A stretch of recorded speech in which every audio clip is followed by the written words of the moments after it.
Hi everyone.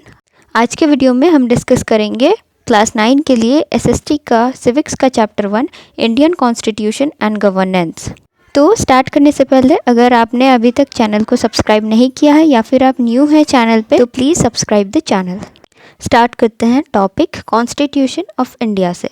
The Indian constitution is the longest written constitution in the world. It can be changed according to the requirement of time.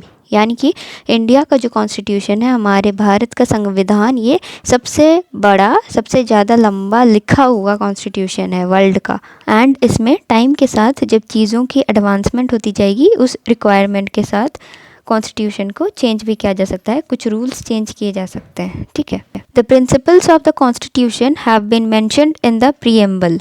तो constitution के जो principles हैं, main जो topics हैं, rules हैं constitution का, वो mention किया हुआ है प्रीएम्बल में। कॉन्स्टिट्यूशन का जो इंट्रोडक्शन पार्ट है उसको प्रीएम्बल कहा जाता है। It starts with the phrase we the people of India, stating that the real power of the constitution lays with the people. या ये जो कॉन्स्टिट्यूशन है हमारा इंडियन कॉन्स्टिट्यूशन, ये स्टार्ट होता है with the phrase we the people of India, यानी कि हम जो इंडिया के लोग हैं, इससे स्टार्ट होता है कॉन्स्टिट्यूशन, जिसे दिखाता है कि कॉन्स्टिट्यूशन का जो रियल पावर है वो यहाँ के लोगों के हाथों में है। It is mentioned in the preamble that India is a secular state. This means that no religious beliefs are involved in governance.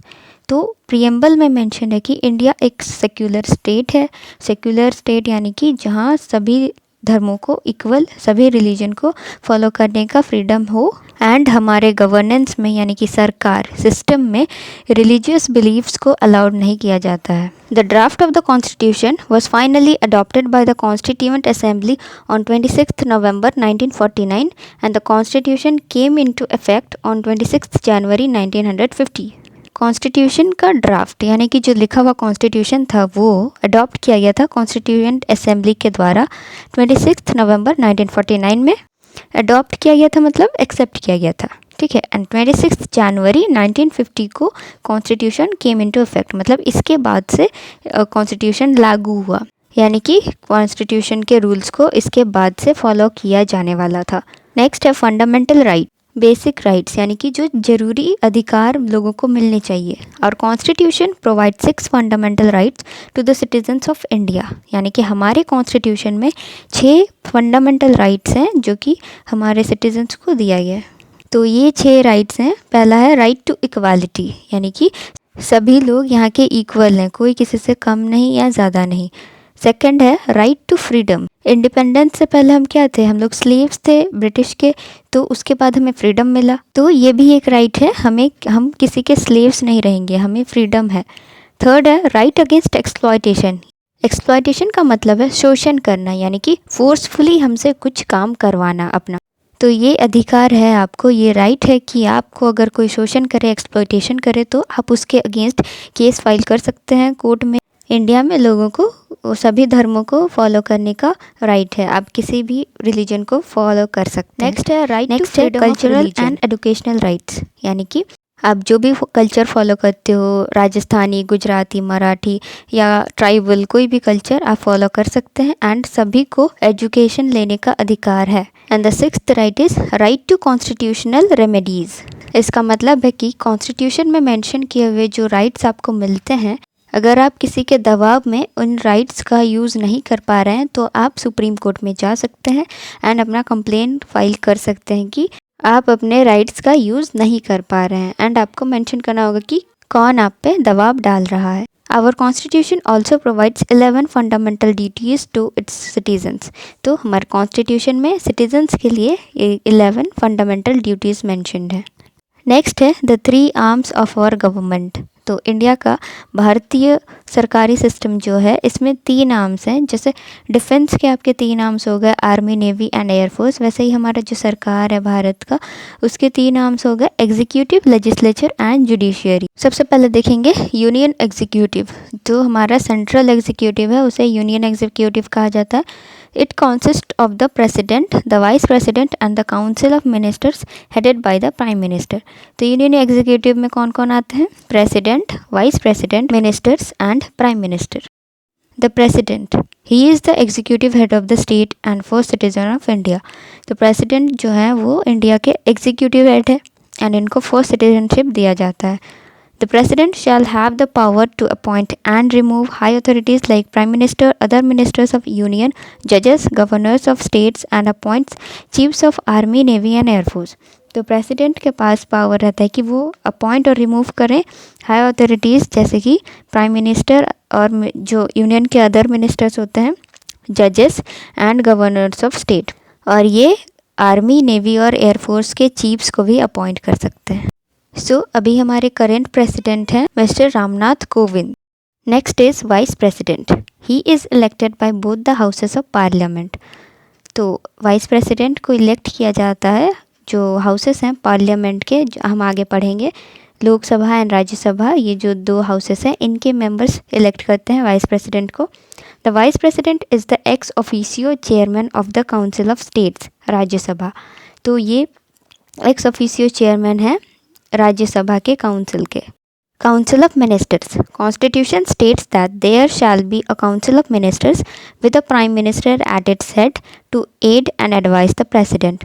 तो कॉन्स्टिट्यूशन के अकॉर्डिंग प्रेसिडेंट को हेल्प और एडवाइस देने के लिए एक काउंसिल ऑफ मिनिस्टर रहेगा जिसके हेड होंगे prime minister. It is composed of all union ministers, the prime minister, cabinet ministers, ministers of state and deputy ministers.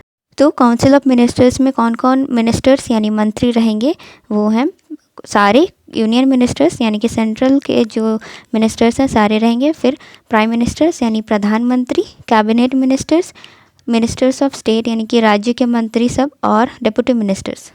Next है हमारे prime minister.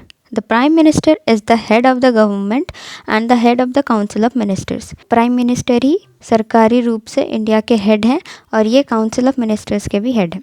The prime minister is appointed by the president on the basis of his being the leader of the majority party in the Lok Sabha.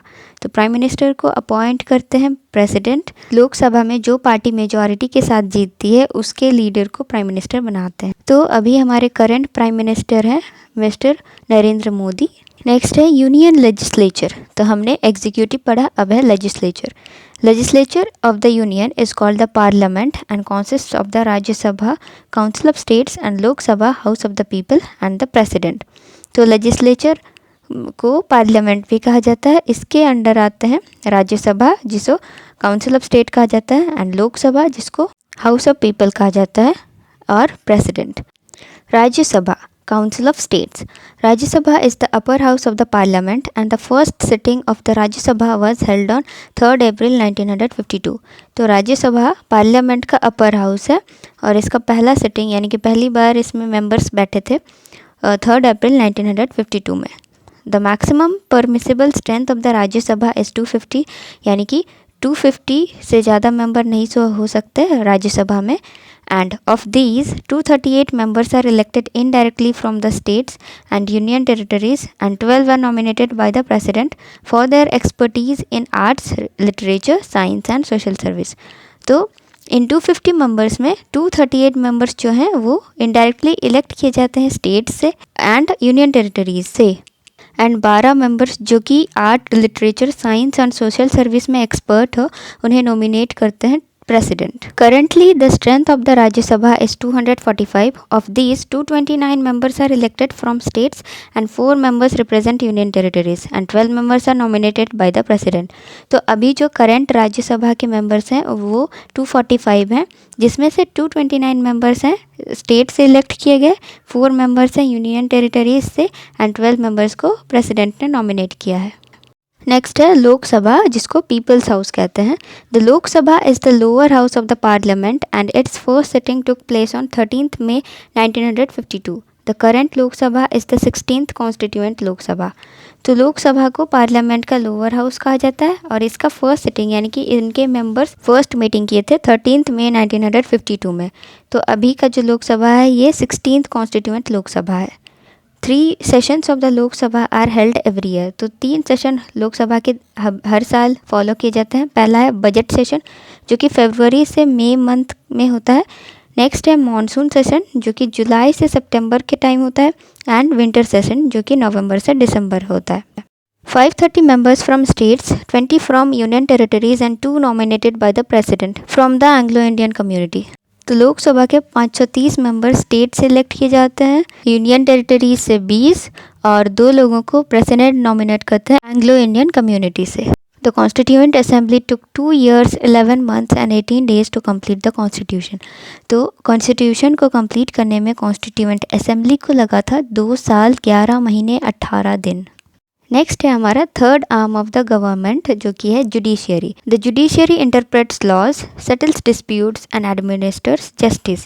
यानी कि ये system, judiciary system, laws को maintain करता है, जो rules हैं उन्हें मेंटेन करता है, डिस्प्यूट सेटल करता है यानी कि किसी के बीच में झगड़ा या विवाद हो जाए तो उसको सेटल करता है, एंड जस्टिस को एडमिनिस्टर करता है यानी कि न्याय को सर्वोपरि रखता है. It is independent of the executive and the legislature. तो ये इंडिपेंडेंट है, ये एग्जीक्यूटिव और लेजिस्लेटर से अलग है. इन्हें अपने रूल्स एंड रेगुलेशन फॉलो करने के लिए एग्जीक्यूटिव एंड लेजिस्लेचर से परमिशन लेने की ज़रूरत नहीं है. It consist of 3 levels of courts, supreme court, high court and subordinate courts. तो जुडिशियरी में हमारे इंडिया में 3 टाइप के कोर्ट्स आते हैं, सुप्रीम कोर्ट, हाई कोर्ट और subordinate courts. First is Supreme Court. The Supreme Court of India was inaugurated on 28 January 1950 and is located on Tilak Marg, New Delhi. तो हमारे India का supreme court inaugurate हुआ था 28 जनवरी 1950 में और ये है तिलक मार्ग, न्यू दिल्ली में. जजेस of the supreme court are appointed by the president. तो हमने पहले भी पढ़ा कि प्रेसिडेंट जो है जजेस को अपॉइंट करते हैं सुप्रीम कोर्ट के. नेक्स्ट है high court. The Calcutta High Court, established in 1862, is the oldest high court in India. तो कलकत्ता हाई कोर्ट जो है वो 1862 में एस्टैब्लिश हुआ था and this is the oldest यानी सबसे पुराना हाई कोर्ट है इंडिया का. There are 25 high courts in India. तो इंडिया में अभी कुल 25 हाई कोर्ट्स हैं. फिर है subordinate courts. These are the district courts of India. तो हमारे स्टेट्स के हर एक डिस्ट्रिक्ट में एक कोर्ट रहता है and these courts are known as subordinate courts. जजेस of the subordinate courts are appointed by the governor in consultation with the chief justice of concern state.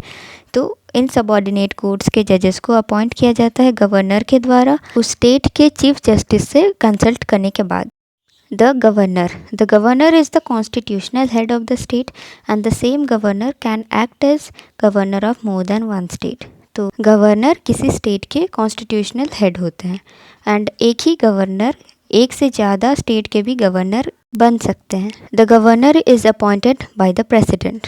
तो गवर्नर को अपॉइंट करने का पावर प्रेसिडेंट के हाथ में है.